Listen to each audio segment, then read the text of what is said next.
بسم اللہ الرحمن الرحیم نحمده ونصلی علی رسولہ الکریم اما بعد اعوذ باللہ من الشیطان الرجیم بسم اللہ الرحمن الرحیم وعہدنا الی ابراہیم واسماعیل ان طہرا بیتی للطائفین والعاکفین والرکع السجود صدق اللہ العظیم۔ وقال النبی صلی اللہ علیہ وسلم من اعتکف یوما ابتغاء وجہ اللہ جعل اللہ بینہ وبین النار ثلاث خنادق کل خندق ابعد مما بین الخافقین، او کما قال علیہ الصلاۃ والسلام۔ آج 20 رمضان المبارک ہے، یعنی آج رمضان المبارک کا پہلا اور دوسرا عشرہ مکمل ہو جائے گا اور غروب سے لے کر تیسرا عشرہ شروع ہو جائے گا۔ رمضان المبارک کے تینوں عشروں کی الگ الگ فضیلت اللہ کے نبی صلی اللہ علیہ وسلم نے بیان فرمائی ہے۔ آخری عشرے کی جہاں بہت ساری فضیلتیں ہیں، ان فضیلتوں میں ایک فضیلت یہ بھی ہے کہ سنت مؤکدہ علی الکفایہ اعتکاف اسی میں ہوتا ہے، اسی لیے اعتکاف کے تعلق سے کچھ چیزیں ذکر کی جائیں گی۔ اللہ تبارک و تعالی مجھے صحیح کہنے، سننے اور ہم سب کو عمل کی توفیق عطا فرمائے۔ اعتکاف ایک ایسی عبادت ہے جس میں بندہ دنیا سے بالکل ایک طرف ہو کر اللہ تبارک و تعالی کی خاص صرف اور صرف اللہ کی طرف متوجہ ہوتا ہے، یا یہ کہا جائے کہ اللہ کے در پر آ کر پڑ جاتا ہے کہ اب تو مجھے جو کچھ مانگنا ہے، لینا ہے، میں لے کر ہی جاؤں گا۔ اس کو عام مثال میں یہی سمجھا جا سکتا ہے۔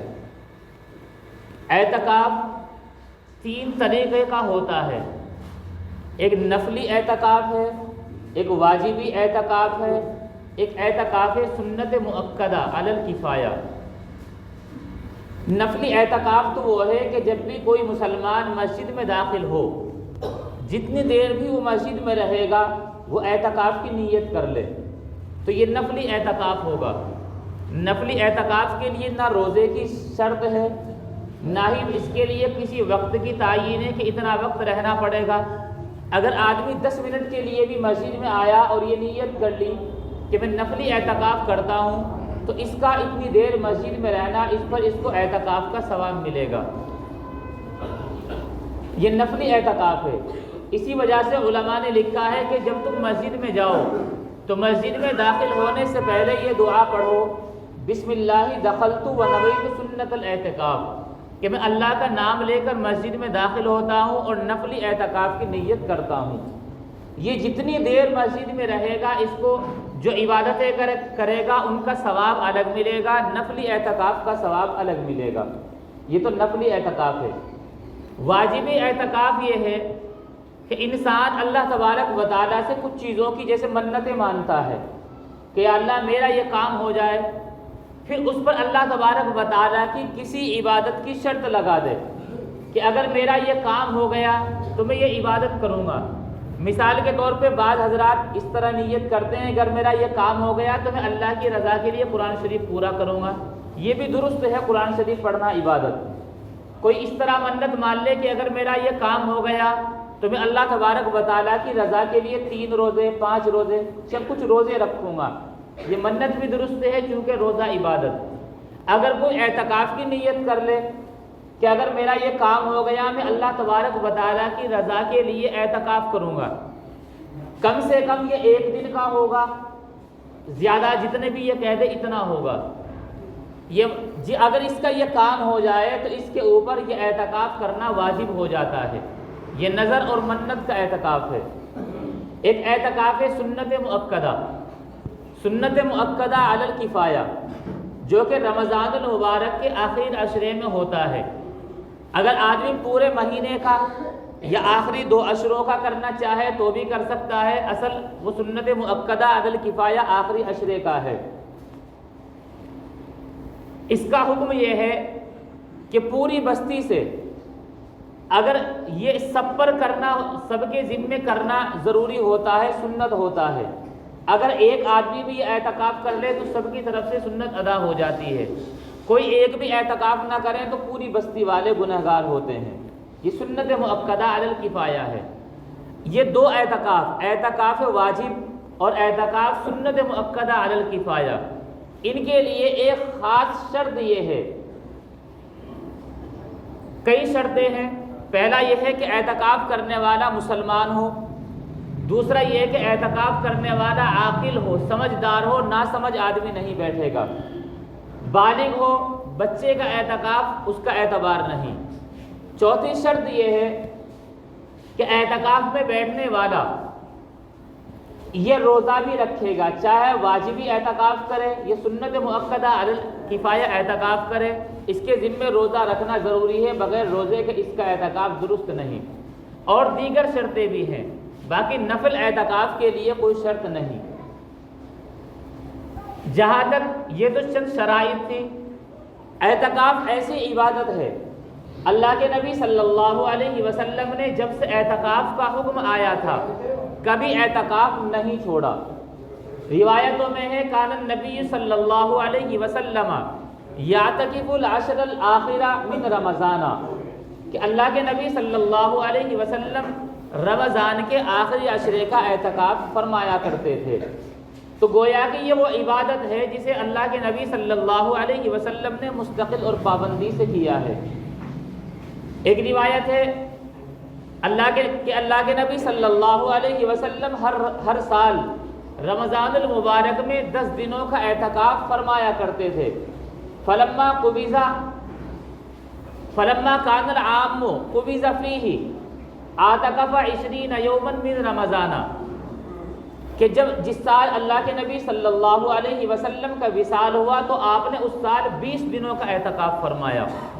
تو اللہ کے نبی صلی اللہ علیہ وسلم سے پابندی سے اس کام کو کرنا، اس اعتکاف کو کرنا، یہ خود اس بات کی دلیل ہے کہ اعتکاف سنت مؤکدہ ہے، کیونکہ سنت مؤکدہ کی تعریف یہ ہے کہ جس کام کو اللہ کے نبی صلی اللہ علیہ وسلم نے مواظبت اور پابندی سے کیا ہو وہ کام سنت مؤکدہ ہوتا ہے۔ تو آپ صلی اللہ علیہ وسلم نے اس کا حکم آنے کے بعد، جب سے اس کا حکم نازل ہوا تھا، اعتکاف پابندی سے فرمایا۔ روایتوں میں ہے کہ آخری عشرے کا اعتکاف فرمایا کرتے تھے۔ ایک روایت یہ ہے کہ ہر سال 10 دن کا اعتکاف فرماتے تھے۔ جس سال وصال ہوا اس سال وصال سے پہلے جو رمضان آیا آپ نے اس سال 20 دنوں کا اعتکاف فرمایا۔ خود اللہ تبارک و تعالیٰ نے اس اعتکاف کی عبادت کو 2 عبادتوں کے درمیان بیان فرمایا، اور وہ دونوں بڑی عبادتیں۔ حکم اس طریقے پر بیان فرمایا وَعَهِدْنَا إِلَىٰ إِبْرَاهِيمَ وَإِسْمَاعِيلَ أَن طَهِّرَا بَيْتِيَ لِلطَّائِفِينَ وَالْعَاكِفِينَ وَالرُّكَّعِ السُّجُودِ۔ جب حضرت ابراہیم اور حضرت اسماعیل علیہ السلام بیت اللہ کی تعمیر مکمل کر چکے، تب اللہ تبارک و تعالیٰ سے انہوں نے دعا کی تھی کہ اللہ ہماری اس کاوش کو قبول فرما، ہمیں مناسک حج سکھلا۔ اللہ نے اسی بیت اللہ کے کچھ احکام ان کے سامنے ذکر فرمائے تھے۔ ایک حکم یہ تھا کہ میرے اس گھر کو پاک صاف رکھنا۔ 3 لوگوں کا ذکر فرمایا، للطائفین، طواف کرنے والوں کے لیے۔ طواف ایسی عبادت کہ جو دنیا میں صرف ایک ہی جگہ جائز ہے، اس کے علاوہ جائز نہیں، صرف بیت اللہ کا طواف جائز ہے، اس کے علاوہ دنیا کی کسی عمارت کا طواف کرنا جائز نہیں بلکہ حرام ہے۔ یہ ایسی عبادت ہے، اور طواف ایسی عبادت ہے جو کہ اللہ کے نبی صلی اللہ علیہ وسلم سے بہت، جب آپ مکہ مکرمہ میں بھی آئے، عمرہ بھی کیا، اس کے بغیر عمرہ بھی مکمل نہیں، اس طواف کے بغیر حج بھی مکمل نہیں۔ حتیٰ کہ حاجی جب مکے سے رخصت ہو کر چلتا ہے اس کے ذمے ایک طواف وداع بھی ضروری ہوتا ہے کہ وہ رخصتی کا بھی طواف کرے، ایک ایسی عبادت۔ اسی طریقے پر والعاکفین، اعتکاف کرنے والوں کے لیے۔ اگلی چیز والرکع السجود، رکوع سجدے کرنے والوں کے لیے۔ ظاہر سی بات ہے رکوع اور سجدہ یہ نماز میں ہی ہوتا ہے، تو گویا کہ نمازیوں کے لیے ایک طرف طواف جیسی عبادت اور ایک طرف نماز جیسی عبادت، ان دو عبادتوں کے درمیان اللہ تبارک و تعالیٰ نے بیان فرمایا والعاکفین کہ میرے گھر کو پاک صاف رکھو، للطائفین طواف کرنے والوں کے لیے، اعتکاف کرنے والوں کے لیے، اسی طریقے پر نمازیوں کے لیے۔ تو گویا کہ ایسی اہم عبادت جس کا ذکر طواف اور نماز کے ساتھ اللہ تبارک و تعالیٰ نے فرمایا، یہ بہت اہم عبادت ہے۔ ان روایات اور اس آیت سے اس کی اہمیت ثابت ہوتی ہے۔ فضیلت اس کی یہ ہے کہ اللہ کے نبی صلی اللہ علیہ وسلم کی مختلف احادیث ہیں۔ ایک حدیث جو میں نے ذکر کی، آپ صلی اللہ علیہ وسلم نے فرمایا من اعتکف یوما ابتغاء وجہ اللہ، جو شخص اللہ تبارک و تعالیٰ کی رضا کے لیے ایک دن کا بھی اعتکاف کر لے، اللہ تعالیٰ اتنا بڑا انعام عطا فرمائیں گے۔ فرمایا جعل اللہ بینہ و بین النار ثلاث خنادق، کہ جس نے اللہ کی رضا کے لیے ایک دن کا بھی اعتکاف کیا تو اللہ تعالیٰ اس کے اور جہنم کے درمیان 3 بڑی بڑی خندقیں قائم فرما دیں گے، 3 بڑی بڑی خندقیں حائل فرما دیں گے۔ کتنی بڑی ہوں گی؟ ابعد مما بین الخافقین، وہ اتنی بڑی ہوں گی کہ ایک خندق کی چوڑائی اتنی ہے جتنی آسمان اور زمین کے درمیان کا فاصلہ۔ یہ فاصلہ اتنا ہے کہ اس کو عام لفظوں میں یا حصی مثال میں بیان نہیں کیا جا سکتا، اور یہ اتنی ایسی بڑی بڑی 3 خندقیں اللہ تعالیٰ حائل فرما دیں گے۔ تو گویا کہ اعتکاف کرنے والے کے اور جہنم کے درمیان اتنا فاصلہ ہو جائے گا کہ انسانی عقل اس کو اپنے انداز میں اپنے گھیرے میں نہیں لا سکتی۔ یہ اللہ تبارک و تعالیٰ اس اعتکاف پر یہ انعام دیں گے جو صرف اللہ کی رضا کے لیے کیا جائے۔ اور ایک روایت ہے کہ جس شخص نے اللہ کی رضا کے لیے اعتکاف کیا، اللہ تبارک و تعالیٰ اس کے پچھلے تمام گناہوں کو معاف فرما دیں گے۔ اتنی فضیلت اللہ تبارک و تعالیٰ نے اس اعتکاف پر رکھی ہے، بلکہ علماء کرام نے اس اعتکاف کی 10 خصوصیتیں لکھی ہیں، 10 فائدے لکھے ہیں کہ ایسے 10 فائدے ہیں جو صرف اعتکاف کرنے والے کو ہی 10 کے 10 حاصل ہوں گے۔ جو اعتکاف نہیں کرتا اسے ایک آدھ فائدہ تو حاصل ہو سکتا ہے، باقی یہ 10 فائدے اسے حاصل نہیں ہو سکتے۔ مثال کے طور پر جو شخص اعتکاف کرتا ہے اس کے لیے شب قدر کو تلاش کرنا اور شب قدر کو پا لینا اور شب قدر کی فضیلت یہ اس کو حاصل ہو جاتی ہے، چاہے یہ رات بھر سو بھی جائے، چونکہ اعتکاف کرنے والا ایک عبادت میں مشغول ہے، سوتا ہوا بھی عبادت میں مشغول ہے، اور اگر وہ اور عبادتیں کرے ان کی فضیلت تو اور بھی زیادہ ہے۔ اور ظاہر سی بات ہے جو آدمی اعتکاف میں بیٹھا ہے وہ سونے کے لیے نہیں بیٹھا، چاہے وہ اللہ اللہ ہی کر رہا ہے، وہ عبادت میں مشغول ہے۔ آخر عشرے میں شب قدر آتی ہے، زیادہ امید ہوتی ہے کہ اس کی طاق راتوں میں ہوتی ہے۔ اعتکاف کرنے والا جب وہ عبادت میں 24 گھنٹے مشغول ہے تو اس کو شب قدر ملنا بڑا آسان ہے۔ بالمقابل اس کے جو شخص اعتکاف نہیں کرتا وہ رمضان کے اکثر دنوں میں نمازیں پڑھ رہا ہے، اتفاق ایسا ہوا کسی ایک رات اس پر تہجد چھوٹ گئی، اتفاق، اور ممکن ہے وہی شب قدر ہو تو اس شخص سے شب قدر نکل گئی، لیکن اعتکاف کرنے والا اس کو آسانی سے تلاش کر سکتا ہے، پا سکتا ہے۔ اس لیے یہ فائدہ صرف اعتکاف کرنے والے کو آسانی سے حاصل ہوتا ہے۔ دوسرا فائدہ یہ ہے اعتکاف کرنے والے کو تہجد، اللہ کی رضا کے لیے رات میں جاگنا اور تلاوت کرنا یا اللہ کا ذکر کرنا اس کی عادت بن جاتی ہے، چونکہ انسان کی ایک عادت ہے کہ اگر 5-7 دن کوئی کام پابندی سے کیا جائے تو اس کی عادت بن جاتی ہے، اس کے بغیر چین نہیں ملتا۔ یہاں تو کم سے کم 10 دن اعتکاف کرنا ہی ہے سنت مؤکدہ، 10 دن پابندی سے تہجد پڑھنا، 10 دن راتوں کو جاگ کر اللہ کی عبادت کرنا، جتنا بھی وقت ہو آسانی سے ممکن ہو، اس وقت میں نفل نماز کے ساتھ ساتھ تلاوتیں ہوں، اللہ کا ذکر تسبیح ہو، تو 10 دن مستقل یہ کام کرنے پر یہ شخص تہجد کا عادی بن سکتا ہے اگر چاہے۔ تو یہ فائدہ بھی اعتکاف کرنے والے کو ہی حاصل ہوتا ہے، غیر شخص کو یہ فائدہ حاصل نہیں ہو سکتا، چونکہ ایک دن اس نے تہجد پڑھی، دوسرے دن وقت کے ہیر پھیر کی وجہ سے اس سے چھوٹ بھی سکتی ہے، تو اس کی عادت یہ ختم۔ اور اللہ تبارک و تعالیٰ جہاں عبادتوں پر ثواب دیتے ہیں عبادتوں میں استقلال اور دوام یعنی پابندی سے کرنا، اس کا الگ ثواب عطا فرماتے ہیں۔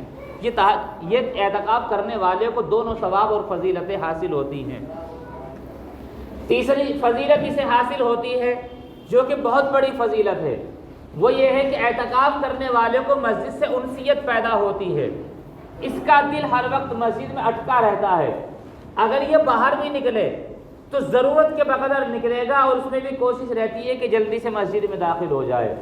اور روایتوں سے ثابت ہے کہ اللہ تبارک و تعالیٰ اپنے عرش کے سائے میں کچھ لوگوں کو جگہ دیں گے، ان میں وہ لوگ بھی ہوں گے جن کا دل مسجد سے ہر وقت اٹکا رہتا ہے کہ وہ گھر آئے، بس تھوڑی دیر کے بعد دل میں بے چینی پیدا ہوئی کہ تو مسجد چل، وہ گھر آئے پھر بے چینی لگی کہ تو مسجد چل۔ تو ایسے لوگ جن کا دل ہر وقت مسجد سے اٹکا رہتا ہے، اللہ تعالیٰ قیامت کے دن اپنے عرش کے سائے میں انہیں جگہ عطا فرمائیں گے۔ اور معتکف کا تو کم سے کم ان 10 دنوں میں تو دل اتنا اٹکا ہوا ہی ہے کہ وہ ضرورت سے باہر گیا، اس میں بھی کوشش رہتی ہے کہ جلدی مسجد کے اندر چل، تو تیرا باہر رہنا صحیح نہیں ہے۔ اس کو یہ والی فضیلت بھی حاصل ہوتی ہے۔ اس نسبت کی بنا پر اللہ تبارک و تعالیٰ قیامت کے دن اپنے عرش کے سائے میں جگہ عطا فرمائیں گے۔ چوتھی چیز یہ ہے، اسے دنیا سے یکسوئی اور اللہ کی طرف توجہ، یہ بہت بڑی فضیلت ہے کہ انسان دنیا سے بالکل کٹ جائے کہ نہ مجھے اپنے گھر کی فکر، ان 10 دنوں میں خاص طور سے نہ مجھے اپنے کاروبار کی فکر، نہ دنیا کی کسی لذت اور خواہش کی فکر، بس میرا تو ہر وقت اللہ کے در پہ پڑے رہنا، اللہ اللہ کرتے رہنا۔ یہ بڑی فضیلت ہے کہ دنیا سے کٹ کر آدمی خالصتاً اللہ کے در پر آ کر پڑ جائے۔ چھٹی فضیلت یہ ہے کہ اعتکاف کرنے والا نہ تو زیادہ بولتا ہے، یا تو اللہ کا ذکر کرے گا ورنہ ضروری بات کرے گا، تو یہ لغو بولنے سے بچتا ہے، یہ تمام گناہوں سے بچتا رہتا ہے، نفسانی خواہشات سے بچتا رہتا ہے۔ اعتکاف کرنے والا ان برائیوں سے بچتا رہتا ہے، اور ان برائیوں سے بچنا ہی اس کو متقی اور پرہیزگار بنا سکتا ہے۔ جب آدمی لغو اور فضول بولنے سے بچے، خواہشات سے بچے اور گناہوں سے بچے، تو یہ اس کو متقی بنا دیتا ہے، اور متقی اور پرہیزگار اور ولیوں کی یہ صفت ہے۔ یہ صرف اعتکاف کرنے والے کو حاصل ہوتی ہے کہ مستقل پابندی کے ساتھ اتنے دنوں سے وہ ان گناہوں سے بچا رہے۔ ساتویں فضیلت، اس کو زہد اور تقوی حاصل ہوتا ہے۔ زہد کہتے ہیں دنیا سے بے رغبتی، 10 دنوں تک دنیا سے کوئی رغبت نہیں، چونکہ اعتکاف کرنے والا دنیاوی کام نہیں کر سکتا۔ اگر مجبوری ہو کوئی دنیاوی کام کرنے کی تو وہ کام مسجد سے باہر رہے، معتکف مسجد کے اندر رہے، اگر کچھ بیچنا وغیرہ بھی ہے۔ یہ زہد اور تقوی کی صفت ہے، یہ بھی اعتکاف کرنے والے کو حاصل ہوتی ہے۔ 8ویں چیز یہ ہے کہ جب 10 دنوں تک وہ اللہ اللہ ہی کر رہا ہے، اس سے اس کے دل کی اصلاح ہوگی، اور دل کی اصلاح جیسے شروع ہوگی تو آخرت کی فکر حاصل ہوگی۔ اور قرآن اور حدیث میں آخرت کی فکر کرنے پر بڑا زور دیا گیا ہے۔ یہ فضیلت اعتکاف کرنے والے کو حاصل ہوتی ہے۔ 9ویں فضیلت یہ ہے کہ اعتکاف کرنے والا جو اعتکاف کر رہا ہے سنت اعتکاف ہے، سنت سمجھ کر یہ اعتکاف کر رہا ہے، تو اس شخص کو سنت سے محبت پیدا ہوگی، اور جسے سنت سے محبت پیدا ہو اسے عشق رسول کا جذبہ پیدا ہوتا ہے۔ ظاہر سی بات ہے اب اس کا شمار عاشق رسول میں ہوگا، چونکہ یہ سنت سمجھ کر آپ صلی اللہ علیہ وسلم کی محبت میں اعتکاف کر رہا ہے، تو آپ صلی اللہ علیہ وسلم سے عشق اور محبت پیدا ہوگی، اس کا شمار عاشقین رسول میں ہوگا۔ یہ فضیلت بھی خاص طور پر اعتکاف کرنے والے کو حاصل ہوگی۔ اور 10ویں فضیلت، جب 10 دنوں تک یہ کوئی کام شریعت کے خلاف نہیں کرے گا بلکہ شریعت کے مطابق ہی کرے گا، تو اب اس کو 10 دنوں کے بعد بھی جب سنت کے مطابق کر رہا ہے، اپنی زندگی سنت اور شریعت کے مطابق بنانے کا جذبہ اور ولولہ پیدا ہوگا، بالمقابل اس شخص کے جس نے ایک دن کے لیے زندگی بنائی اور اگلے دن پھر دنیاوی چیزوں میں الجھ گیا۔ یہ 10 دنوں تک اللہ کی رضا کے لیے شریعت کے خلاف ہر کام چھوڑ دیا اور سارے کام سنت اور شریعت کے مطابق کیے، تو اب اس کو ان 10 دنوں کے بعد بھی سنتوں کے مطابق اور شریعت کے مطابق زندگی گزارنے کا شوق اور جذبہ پیدا ہوگا۔ یہ 10 فائدے وہ ہیں جو صرف اور صرف اعتکاف کرنے والے کو حاصل ہوتے ہیں۔ غیر اعتکاف کرنے والے کو یہ حاصل نہیں ہوتے۔ اتنی فضیلت قرآن کریم اور حدیث سے اس کی ثابت، اور ایسے فائدے جو کہ قرآن اور سنت سے ہی ثابت ہیں، یہ اعتکاف کرنے والے کو ہی حاصل ہوتے ہیں۔ لیکن آج ہمارے معاشرے میں اس چیز سے بڑی غفلت پیدا ہوتی جا رہی ہے کہ اعتکاف کو یا تو بوجھ سمجھا جاتا ہے، یا ہمارے دنیاوی کام اس سلسلے میں، اس معاملے میں آڑے آتے ہیں اور اس سلسلے میں رکاوٹ پیدا کرتے ہیں۔ بلکہ بعض جگہوں پر یہ دیکھا گیا کہ اعتکاف، ہم نے اپنے یہاں بھی ایک مرتبہ دیکھا کہ ایسے شخص کو بٹھایا جو سال بھر نماز بھی نہیں پڑھتا تھا، اور اسے یہ کہا کہ ہم تجھے روزانہ کے جو تیری مزدوری 400-500 روپے ہوتی ہے، بس تجھے یہاں رہنا ہے، تجھے ہم مزدوری کے حساب سے بٹھائیں گے۔ ظاہر سی بات ہے اگر بیٹھنے والے کے ذہن میں یہ بات آ جائے کہ تجھے اجرت ملے گی بیٹھنے کی، تو پھر یہ سنت اعتکاف نہیں کر رہا ہے، تو ایک بزنس اور کاروبار ہے بیٹھنے کا۔ اصل یہ ہے کہ بیٹھنے والے کے دل میں خالصتاً صرف اور صرف سنت کا جذبہ ہو، سنت پر عمل کرنے کا شوق ہو، سنت ادا کرنے کا ولولہ ہو، تب جا کر یہ فضیلتیں حاصل ہوں گی۔ اسی لیے اعتکاف کرنے والے کے لیے ضروری یہ ہے کہ وہ اعتکاف کرنے سے پہلے یا اعتکاف کے دنوں میں جو بھی عجیب سی بات پیش آئے کہ وہ عام آدمیوں سے بحث نہ کرے، نہ عام آدمیوں سے معلوم کرے، ہو سکتا ہے وہ اس کا اعتکاف خراب کرا دیں، وہ کسی عالم سے اس سلسلے میں رجوع کرے، یا اسی طریقے پر اعتکاف کے کچھ مسائل جان لے اور سیکھ لے تو اس کا اعتکاف درست ہوگا، ورنہ بسا اوقات لوگ اعتکاف بھی خراب کرا دیا کرتے ہیں۔ اس لیے ہمیں کوشش کرنی چاہیے کہ اگر اس سال مشغولیتیں ہیں تو آئندہ کے سال کے لیے ابھی سے تیاریاں اور ارادے ہوں، تاکہ وقت پر ہم اپنے اعتکاف کی اس سنت پر عمل کر سکیں اور یہ تمام فضیلتیں حاصل کر سکیں۔ چونکہ اعتکاف کرنے والے کو ان میں سے کچھ خاص فضیلتیں ایسی حاصل ہوتی ہیں کہ انسان زندگی بھر وہ فضیلتیں حاصل نہیں کر سکتا۔ مثال کے طور پر جیسے شب قدر کا معاملہ ہے، یہ ایک ایسی رات ہے کہ اللہ تبارک و تعالیٰ نے صرف اس رات کی فضیلت کے متعلق قرآن کریم میں پوری ایک سورت نازل فرمائی، اور عجیب انداز ہے اس کی فضیلت کو بیان کرنے کا۔ ایسا انداز نہیں کہ ڈائریکٹ فضیلت بیان کر دی ہو۔ سب سے پہلے اللہ نے بیان فرمایا انا انزلناہ فی لیلۃ القدر، کہ ہم نے قرآن کو شب قدر میں نازل فرمایا، یہ ایک عام سی بات۔ پھر اللہ نے ایک عجیب سا خطاب کر کے فرمایا وما ادراک ما لیلۃ القدر، کیا تمہیں پتہ بھی ہے کہ وہ لیلۃ القدر اور شب قدر کیا ہے؟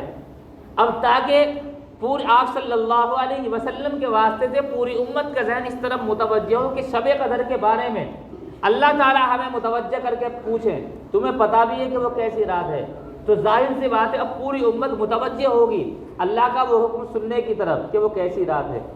اللہ نے مختصراً اتنی فضیلت بیان فرمائی لیلۃ القدر خیر من الف شہر، کہ وہ شب قدر وہ 1000 مہینوں سے افضل ہے۔ اور مفسرین نے اس کی تفسیر میں لکھا ہے کہ رات افضل نہیں ہے، بلکہ اس رات میں کی جانے والی عبادت اور ایک عام نفل عبادت وہ 1000 مہینوں سے کی نفل عبادتوں سے افضل اور بڑھ کر ہے۔ ظاہر سی بات ہے اگر آپ 1000 مہینوں کو کاؤنٹ کریں تو یہ کئی سو سال بیٹھتے ہیں، اتنی انسان کی عمر بھی نہیں ہوتی۔ اگر اللہ تبارک و تعالیٰ ایک رات کسی کو نصیب فرما دے، ایک رات میں شب قدر کسی کو نصیب فرما دے جس میں وہ عبادت کر سکے، تو زندگی بھر وہ اتنی نفل عبادت نہیں کر سکتا جتنی فضیلت اس ایک رات میں حاصل ہوتی ہے۔ اور آگے فرما دیا تنزل الملائکۃ والروح فیہا، کہ اس رات میں تمام فرشتے وہ روئے زمین کی طرف اترتے ہیں، حتیٰ کہ ایک ایسا فرشتہ بھی روئے زمین پر آتا ہے، حضرت جبرائیل امین، جو کہ اس سرزمین پر صرف نبیوں کے پاس پیغام لے کر آیا کرتے تھے، جنہوں نے اللہ کے نبی صلی اللہ علیہ وسلم سے آخری ملاقات کے وقت کہا تھا کہ وہ روئے زمین پر میں پیغام لے کر آخری بار آیا ہوں، اب اس کے بعد اللہ کا پیغام لے کر نہیں آؤں گا۔ یہ تو آپ کے خاتم النبی ہونے کی اگرچہ دلیل تھی، لیکن ایسا بڑا فرشتہ جو کہ اللہ کا پیغام لے کر آیا کرتا تھا، وہ فرشتہ بھی اللہ کی اس تجلی کو جو دنیا میں رحمت برس رہی ہے اس کو دیکھنے کے لیے اترتا ہے۔ جو بندے مشغول ہوتے ہیں انہیں یہ سلام کرتے ہیں، یہ قرآن سے ثابت ہے۔